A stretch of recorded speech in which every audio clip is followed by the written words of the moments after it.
Okay, so we took on the role as adaptive physical educators in our school district, Telly ISD. Our rubric is based on an 11-year-old student named Alexander G. Bell. He is a spastic cerebral palsy participant. He is able to use a manual wheelchair, and our rubric is all about how we can get him incorporated into a bowling league with his brother.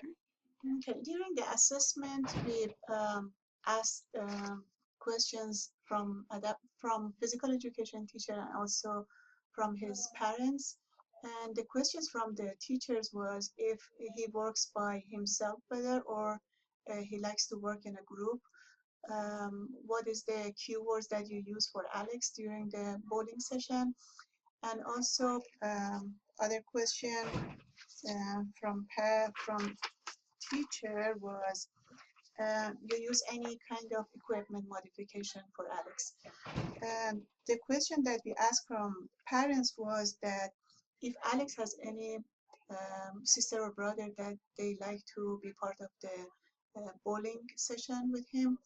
And also another question was if they need any financial help, transportation, and also if he use any medication or he has any allergy with any kind of medication or other things. Okay. My section that I'm going to cover is about the Tele-Rec Center, the bowling facility. I guess to start off, that our participant, Alex, that's a big reason why we chose bowling is because it is a lifetime sport, something he can do, as he gets older. And he did participate in the bowling unit in his general physical education class and really enjoyed it.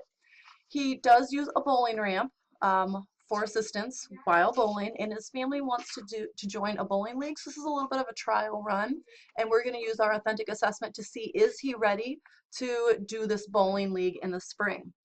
Some of the inventory steps and the analysis of the Tele-Rec Center, we looked at bus transportation because he might have to do that when necessary, and Alex Bell has used the bus independently before, so some of the skills you need to know for that is locating the bus route, the time he needs to be there, the bus number that he needs to correctly get on, how to use the ramp to enter the bus, making sure his wheels are locked and fastened before the bus is in motion, saying thank you to the bus driver, determining the correct stop to get off at the Tele-Rec Center. When he enters the facility, he needs to remember a few things, and that's like locating the entrance, going through the entrance via the wheelchair ramp, going to the excuse me, front desk, purchasing his games. Also, we thought it was a great idea to determine a family meeting area prior to departure. I think we've all been on family outings where it's time to go. We can't locate everybody, so we thought that was an important aspect. Locating the locker room, placing his jacket in the locker because it is winter and he'll be wearing that to stay warm, and also being able to lock that locker.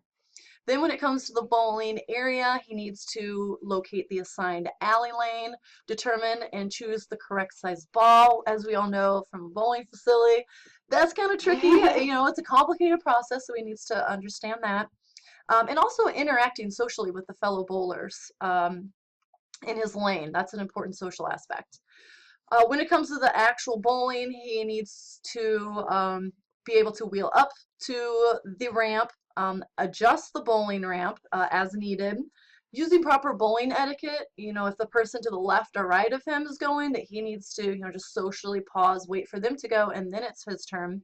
Locating that foul line and making sure that he doesn't cross it, being able to push the ball down the ramp, determining the number of pins knocked down. So for scoring, that's an important aspect because we've been to bowling facilities and sometimes that there are glitches in the machine, so it's important to know scoring so he is able to track his own score, and also to realize if he didn't bowl a strike that he's going to have a second attempt and to stay up there to get his ball and then replace it on the ramp again. And then when it comes to the actual physical bowling, the sportsmanship, that's an important aspect as well that Alex needs to have. And then as far as closure, again, locating that locker area, going through those same steps to, find it, enter it, get his jacket, go to the family meeting area, and then depart. or the bus transportation, which would be the same steps in reverse in regards to finding the correct route, determining the time, entering the bus, etc. So we have a picture of our bowling facility that we'd like to show. So here is a great visual of the bowling facility, the Telly Bowling Center. You can see some arcades and billiards. It's what do we say, 12 Yeah. lanes. You've got some concession areas. That would be an important social aspect as well. Going up there to purchase some food and have the money, if that's his choice. We've got the bowling balls and the restrooms, shoe storage, etc. So that is the Telly Bowling Center. Below is the authentic assessment that we decided to use for Alex. You guys you can step in and say a few things about it? This is just used for us to notate his progress and what he's able to do and what he's not able to do. It does have a criterion-based reference of how we would score it, so more than 50%, less than 75%, things of that nature, and that would tell us how to score each section of the authentic assessment. And our hope is that he's able to get 75% of the time or more. At least, the frequently or most of the time exhibit these components. If so, then we'd be feeling confident that he could, with his family, do the bowling league in the spring. And finally, here's a picture of our little Alex and an example of him with his bowling.